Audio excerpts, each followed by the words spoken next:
Niliwanag ni Defense Undersecretary Fernando Manalo sa DZRH na walang katotohanan ang mga akusasyon ng natalong dealer sa bidding ng pagbili ng 21 UA helicopter ng pamahalaan na may pinaboran silang kumpanya sa mga nagbid ng bibiling helicopter para sa kubong panghimpapoy ng Pilipinas. Yan ay hinaing noong mga supplier na gustong silang makakuha ng kontrata.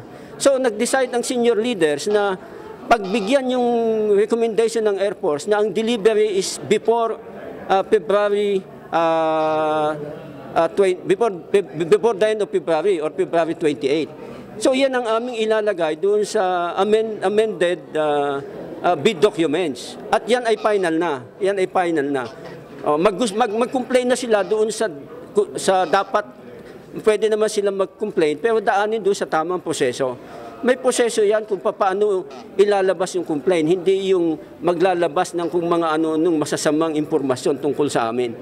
Sa eksklusibong panayam, sinabi din sa DZRH ni Defense Secretary Voltaire Gasmin na nasa critical level na ang sitwasyon sa pangangailangan ng mga helicopters para sa hukbong panghimpapoy ng Pilipinas, kaya't nagbigay sila ng kondisyon na 45 days delivery sa mga bidder at kung sino man ang makakatugon nito ang siya makakakuha ng kontrata sa pamahalaan. Yung 45 days, yes. Yun ang requirement namin because at that time that we came up with the term of reference, ang helicopters natin down to the critical level at yun ang request ng Commanding General ng Philippine Air Force na magkaroon ng immediate procurement ng helicopters. Ang magkakasunod na pahayag at paliwanag ni Undersecretary Fernando Manalo at Defense Secretary Voltaire Gasmin sa Campo Aguinaldo.